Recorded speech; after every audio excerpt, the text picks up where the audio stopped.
parte nuestra, pues de verdad, felicitaciones una vez más. Muchísimas gracias. Hace poquito leía de que decía, quien logre trabajar de algo que le guste, no trabajará el resto de su vida, dicen, ¿no? Y creo que ese es mi caso, es decir, no lo siento como un trabajo.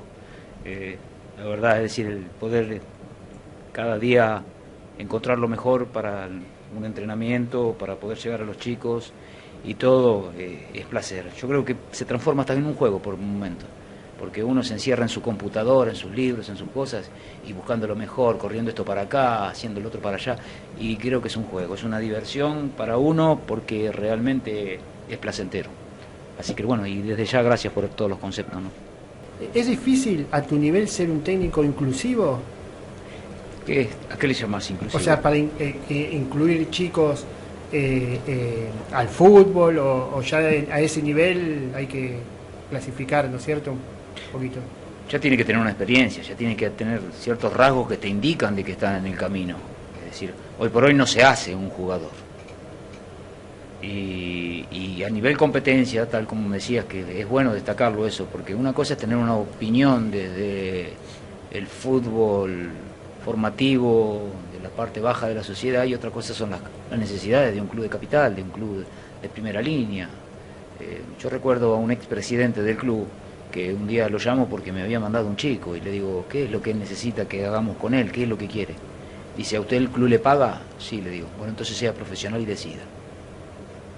Es lo que más recuerdo de ese presidente, aparte me dejó grabado, ¿no es cierto?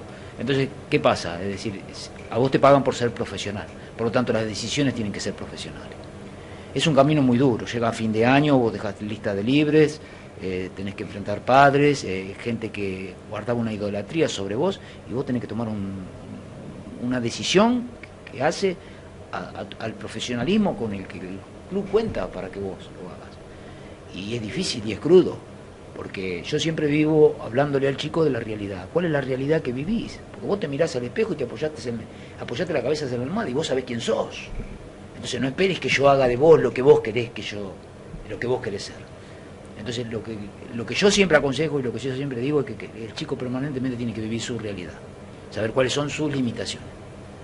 Porque dentro, guarda que estamos hablando de un chico con limitaciones, de un club que está para los primeros niveles de fútbol. Es decir, imagínate como aquel que rema con un club de una sociedad de fomento, para aquel que viene remando, como dijo hace un rato uno de los muchachos, que no tenían competencia, se pudo evidenciar que ellos no tenían competencia. Entonces vos tenés que mimarlo con un mundialito por año. Por eso digo, es decir, todo de acuerdo a los niveles que se muevan, pero mis palabras son muy lindas y todo, pero cuando llegan los momentos de tener que decidir, ya no se piensa con el corazón, hay que pensar con la cabeza. Con el corazón se piensa durante el año y se da todo lo mejor para que el chico pueda expresar lo mejor. Claro. No alcanzan, bueno, después tenés que decidir. Vos tenés un tope de jugadores, obviamente, ¿no es cierto? Por categoría, ¿cuántos podés tener en Vélez Sarsfield? Normalmente manejamos planteles que oscilan en los 35 jugadores. 35 jugadores a nivel AFA, después tenemos 35 jugadores a nivel liga, les amplios y hay chicos que van generando dudas, ¿no es cierto? Entonces vos, porque son bajitos, porque hay que esperarlo, porque el talento lo tienen, porque en algún momento tienen que explotar.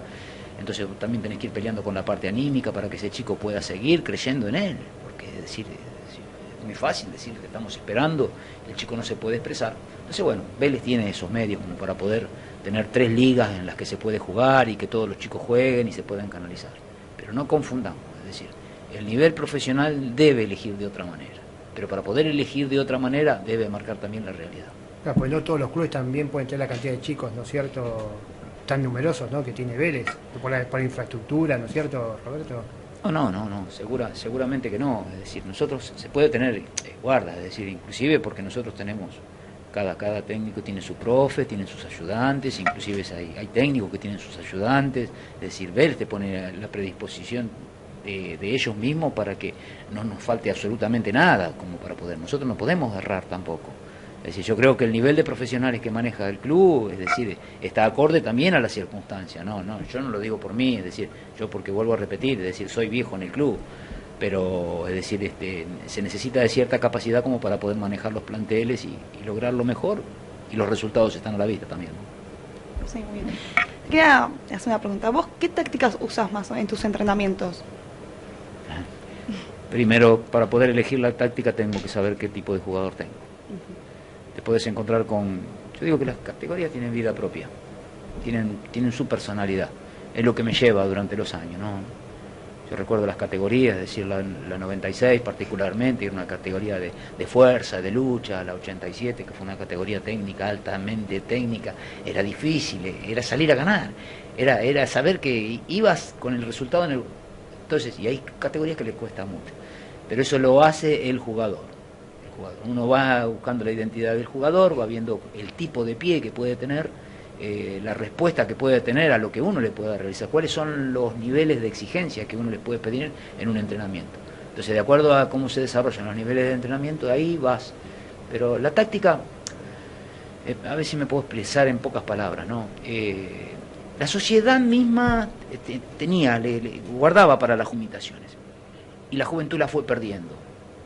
Creo que hoy por hoy un padre se le hace difícil poder manejar a un hijo, ¿no es cierto? Porque antes nosotros los hijos le teníamos miedo a los padres, y yo creo que hoy los padres le tienen miedo a los hijos. Entonces, ¿qué pasa? ¿Por qué digo yo esto? Porque uno tiene que ir eligiendo las características de lo que uno tiene, saber cómo puede expresarlo dentro de la cancha. Pero eso va siempre en base, de acuerdo a la cultura que traiga el chico a la casa, de la calle, es decir, su temperamento, su forma de luchar, la forma en que enfrenta la adversidad, y después de ahí te vas encontrando, es decir, te encontrás con que tenés chicos que son rápidos para la resolución, son inteligentes, tendrás un equipo inteligente. Si tenés un chico que es fervoroso, que tiene la voluntad, que es luchador, y tendrás una categoría de fuerza. Pero vuelvo a repetir, es decir, la táctica, como decía yo recién, es el último límite que encontró la juventud. Y dentro de una cancha de fútbol, por eso digo que el fútbol es tan rico para educar. Creo que ese límite en la cancha, el árbitro y las pautas que necesita para desarrollarse dentro, son las últimas limitaciones que hoy un chico encuentra y que tiene que respetarlas si es que quiere jugar. Y si es que mucho más. La táctica se adecua a los chicos que tenés. Viste que hay discusión que dicen, no, el técnico ya tiene su táctica, los cuales se tiene que adaptar a la táctica del técnico. Creo que son eslogan que se usan mucho más en primera división. Es decir, ahí empieza la gran disyuntiva, es decir, si el técnico elige el plantel, pero yo reniegué muchísimo de la táctica, porque yo decía que al chico le quitaban vuelos, le quitaban inventiva, que no se podía expresar, que no podían limitar. Entonces, pero me di cuenta que lo único que yo sabía era que sabía poco de táctica. Entonces yo me defendía con eso. Entonces después me di cuenta de que el chico necesita que se la compliques, necesita que le des complejidad para poder resolver. Y lo que más te asombra es que la resuelve. Vos hoy le tirás a un chico de 7, de 8 años, de 9 años, le tirás un planteo y te lo resuelve. Entonces, ¿qué quiere decir? Que yo estuve perdiendo tiempo, porque pude agilizar su mente, porque pude darle más herramientas como para que se pueda desarrollar, y yo no lo hice, porque yo vivía de la bohemia y decir que el lirismo y la creatividad había que dejarla en la decisión del chico. Y hoy me doy cuenta que no. Hoy creo que hoy se crece mucho más futbolísticamente a través de dribles que propongan la velocidad mental, que la complejidad para poder desarrollarlos. Y ya hoy hay cosas que ya pasaron a segundo plano. No voy a renegar de la técnica, que la técnica es preciso y es necesario trabajarla. Pero hoy creo que hay muchos trabajos, se avanzó muchísimo en eso, que encontrás que en pequeños drills de un 3 versus 3 encontrás con que de repente te dan 3 veces más de lo que te puede aportar un drill estático de la técnica individual, ¿no? Pero bueno, esas son todas cosas que hacen, pero siempre porque uno habla en el lenguaje del fútbol infantil.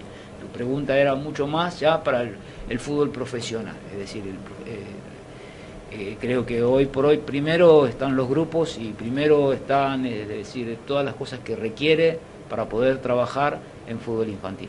Y la táctica a ese nivel ya está para los planteles de elite, como juveniles, cuarta, quinta, sexta y esas cosas. Y Robert, te hago una pregunta, porque me habían preguntado un técnico de Uruguay, de Maldonado, ¿a qué edad se puede empezar, hablando, ¿no?, del fútbol infantil, ¿A qué edad se puede empezar a hacer jugadas preparadas con los chicos? Primero hay que desarrollar la parte técnica. Primero la técnica. Claro. Para poder llegar a lo colectivo, no sirve de nada lo individual, que lo individual sea bueno si no lo puede expresar colectivamente. Yo creo que decir, son distintas fases en el aprendizaje. Primero se necesita la parte técnica, que se pueda resolver y que pueda mínimamente poder adaptarse, ¿no es cierto? Como para poder tener respuestas a lo que se le pide. Después de la técnica individual se pasa a la técnica colectiva. No sirve de nada, es decir, poder enseñarle colectivamente cómo debe reaccionar un chico si no puede dar un pase a 2 metros, si no puede recibir con la pierna inhábil. Entonces creo que lo primordial para poder llegar a eso, hablando de edades, es primero desarrollar toda la parte técnica. Primero la técnica y después viene cada. Sin ninguna duda. ¿Cómo se trabaja la técnica? Eso ya es otro tema. Creo que hoy se evolucionó muchísimo. Hoy la técnica se trabaja desde diles de trabajo que tienen que resolver situaciones en situación de juego.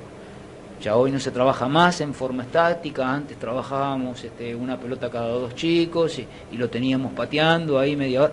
No. Hoy se trabaja de otra manera. Pero vuelvo a repetir, para poder llegar a lo colectivo primero hay que solucionar lo individual y después ir paso a paso para poder llegar recién a resolver situaciones de juego combinado. Bueno, es un programa bárbaro, escucharlo a Roberto, como sabe de fútbol.